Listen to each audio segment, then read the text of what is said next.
On this episode of 10-8, we'll be joined by Sheriff Ken Mascara, who will review recent accomplishments of the Sheriff's Office as we look ahead into this year. We'll also meet with Deputy Leah Stevens from the Crime Prevention Unit, who will give you tips on how to stay safe. 10-8 starts right now.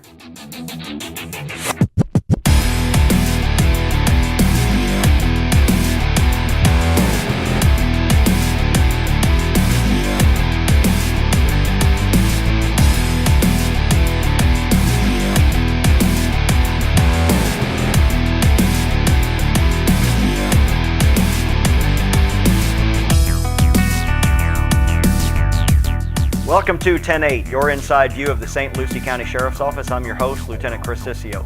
Our first guest today is Sheriff Ken Mascara to tell us about the 2016 wrap-up. Boss, welcome to the show. Thanks for having me, Chris. It's always a great pleasure to come to the show. So we had a pretty big year this year. Started out with some big cases. I wish I could come on the show and say, you know what, it's been a quiet year, but that has never happened in 16 years. And like all the others, very busy year. And really, before I start with 16, I want to just mention what happened at the close of 15. Yeah. It made quite news in our community, and that was the armed robbery of the UPS truck up in Garden Terrace. And not alone was it bad that they robbed the UPS driver, also a lot of Christmas presents were taken during that robbery. And we started 16 with an arrest of the suspect who committed that armed robbery. Mm-hmm.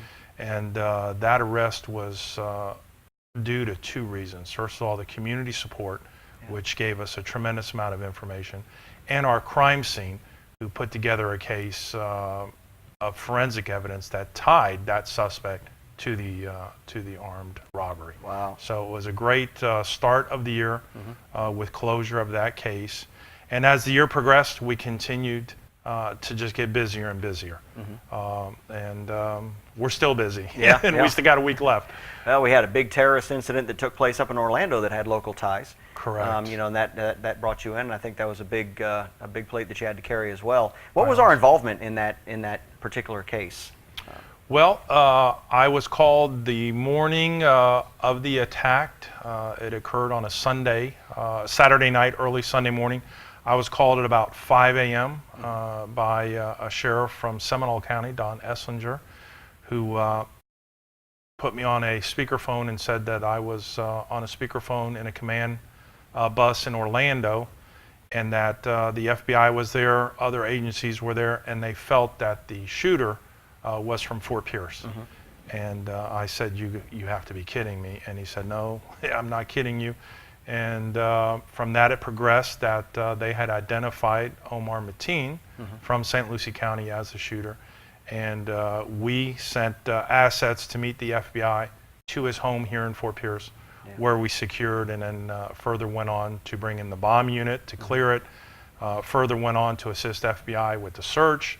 And then from there we actually assisted FBI and other agencies all throughout the county over the next 3 or 4 days. So a very, very big investigation. What a good testament in my mind to the network that you have with the other Florida sheriffs, to be able to reach out to one another at a moment's notice. By all means. To pull things together. I had the good fortune this past year of going to the Commanders Academy, where I served and learned with 29 other commanders from various sheriff's offices around the state, and it was neat to see how they're all interrelated and communicate with one another.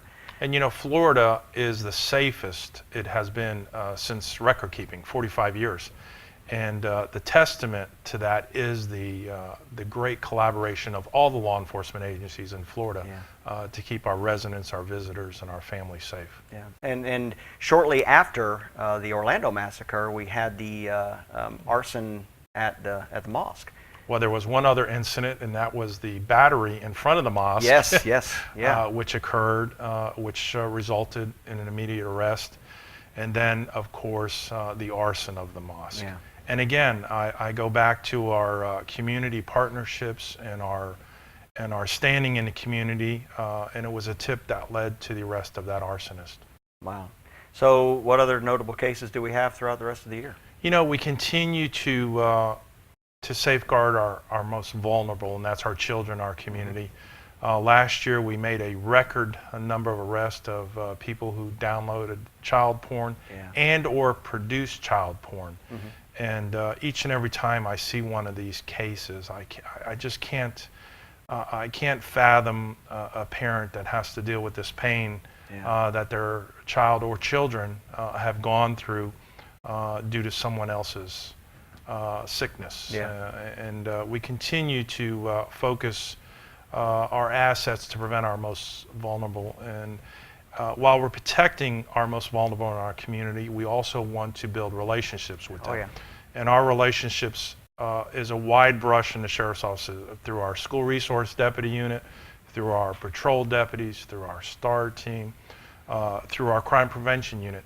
We try to interact with the youth in our community in a positive way, so that if there ever is that law enforcement interaction with them, they have a respect for us, and it's a positive interaction. Yeah, that's very good. Well, I know we want to get into the goals and the ideas for 2017, so when we come back, we'll still be talking with Sheriff Ken Mascara, and we'll be talking about the upcoming programs and the upcoming ideas that we have for the next year.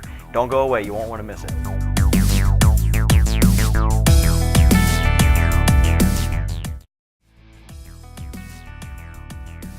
Welcome back to 10-8. We're still here with Sheriff Ken Mascara, and we've been speaking about the successes of the Sheriff's Office in 2016 with the cases and the outreach.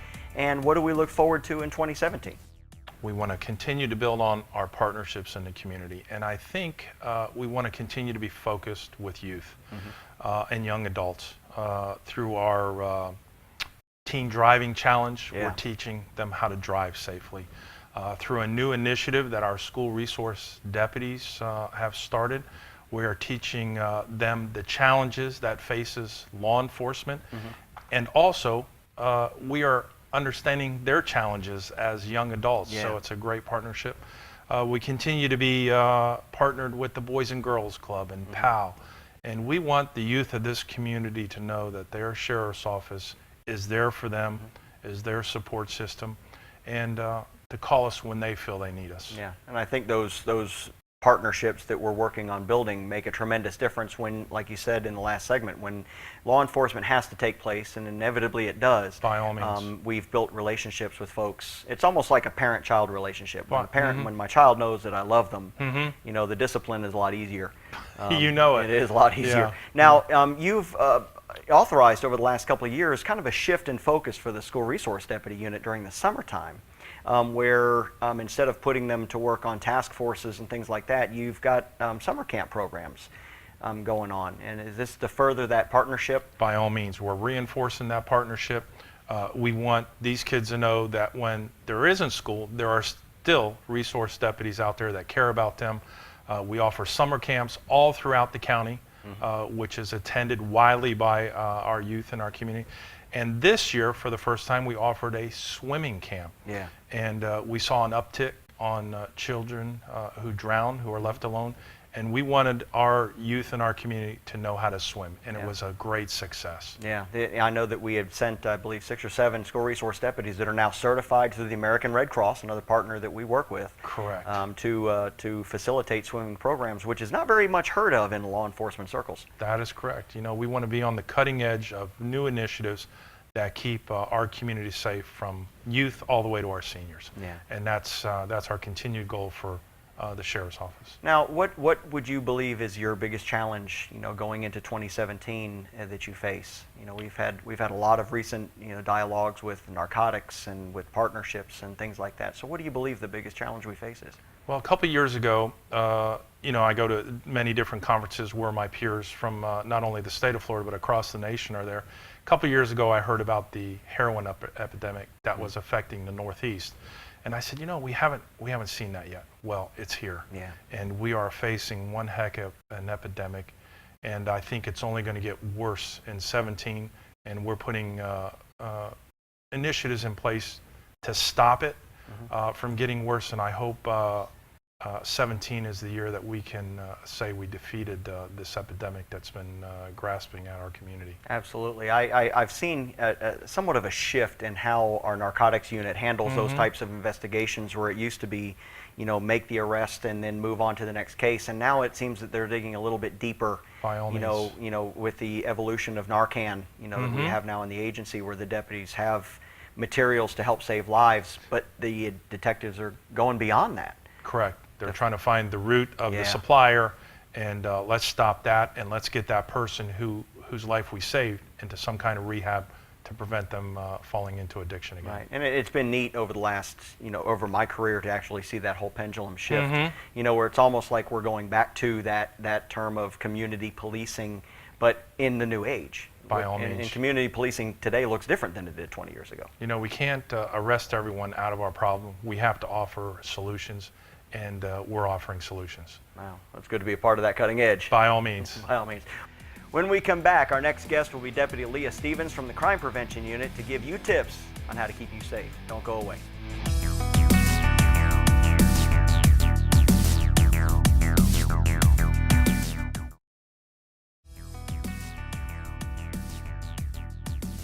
Welcome back to 10-8. Our next guest is Deputy Leah Stevens from the Crime Prevention Unit. To tell us a little bit more about some of the crime prevention programs we have, Deputy Stevens, welcome to the show. Thank you, sir. So you represent crime prevention, and tell us a little bit about yourself and what you guys do in crime prevention. Well, I am the Neighborhood Watch Coordinator. I oversee our Neighborhood Watch program. We also have our Homeowners Association. We have our COPs. And we have several volunteers that work in the Sheriff's Office. Yeah. Our crime prevention has, we go to a lot of the meetings, give out a lot of information. We try to educate the community on our scams. Yeah. We have a lot of scams that are going to be starting Yeah. during tax season. We have our IRS scams. Yeah, tell us about that, because that seems to be every year.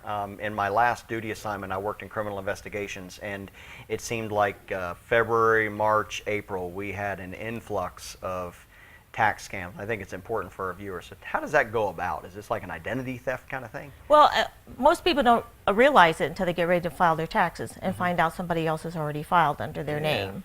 And if that happens, then they need to call 911 and have a police report done. Yeah. But what happens is that either someone will call representing themselves as the IRS. The IRS will never call you. Yeah.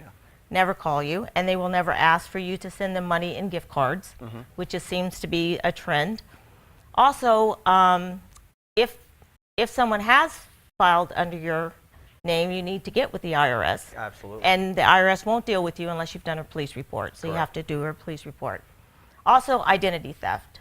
If someone has tried to take your identity, file a police report. Yes.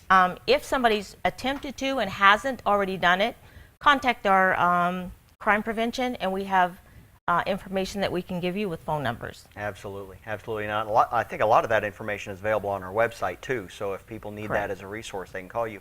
One of the other trends that we see constantly is burglaries to vehicles and burglaries to homes, and it seems to be it ebbs and flows. But this seems to happen it's a consistent basis. What can people do? Most importantly, what should people be doing to keep this from happening? Well, you see the lock it or lose it. Yeah. That's the jingle that you see out, but people forget to lock their cars. I don't have anything in it. So they just leave their cars unlocked. Right. Or what they have in it, they don't think it's important. But people need to lock their cars. And please do not leave firearms in a vehicle. It boggles my mind when I hear of police reports where a firearm was stolen from a vehicle that was left unlocked. Or, what about leaving things out in the open? Right. And that's just inviting people. Right. Put your purse in the trunk. Yeah. Don't leave packages in the front seat of the car. Just use your trunk. Right. Lock your cars. Don't leave your keys. People leave their keys in their car. Gated communities are not the safest for you to just leave. I live in a gated community. I don't have to lock my cars. I have a guard at the gate. That doesn't necessarily. Yeah. We've seen burglaries in gated communities. They have the pillowcase. It may have the drive-up gate, but a person can walk in from another area, and all of a sudden you're a victim. So I think people do feel they do feel safer in a gated community, but that doesn't mean that you shouldn't take the precautions on your own. Correct. So that's where we see a lot of our trends in these communities. So. Now, you also, as a crime prevention specialist, also go into the community to help prepare the community through means of surveys. Correct. There are currently right now 3 of us that are certified by the state to do residential and commercial surveys. What we do is we'll go to a residence. We start from the outside. We work our way inside, and we give you tips and suggestions on how to make your home safer. Do like your landscaping, your lighting. Your glass sliding doors are usually one of the main ways most people burglarize a home. You can take a screwdriver and lift up the sliding door and get in the house. So what we suggest is that you open up your slider, take some screws and put them up in there, just low enough that you can use your slider, but they can't lift up the door. Right. Small suggestion like that, not expensive. Anybody can get it done. And your slider's safe. We make all these suggestions for the windows inside, and then it's provided by the sheriff's office, free. Okay. You call our office, and we can set up an appointment. So a deputy actually goes to the house and walks through the house with the homeowner or the business owner if it's a commercial business. And the deputy's certified through the state, just not anyone.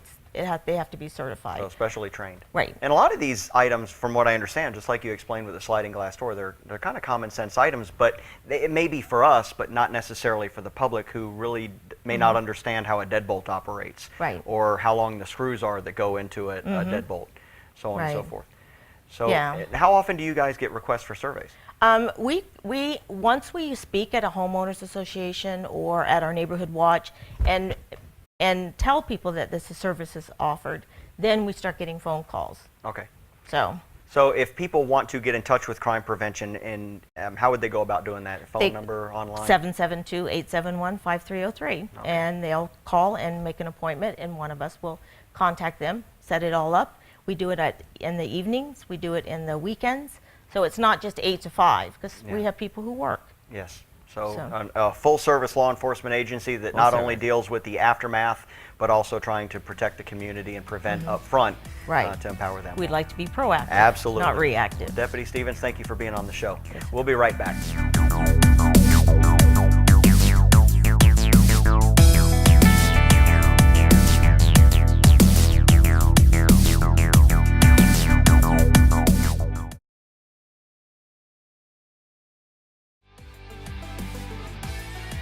On behalf of Sheriff Ken Mascara and the 700 men and women that serve you through the St. Lucie County Sheriff's Office, we thank you for watching. Until next time, stay safe.